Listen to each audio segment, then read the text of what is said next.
बनले कशाचे आहे?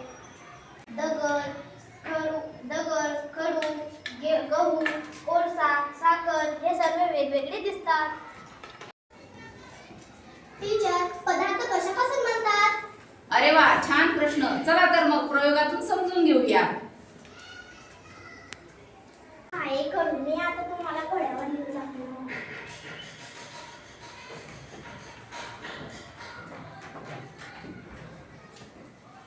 या खडूचे बारीक बारीक कण खाली पडत आहेत.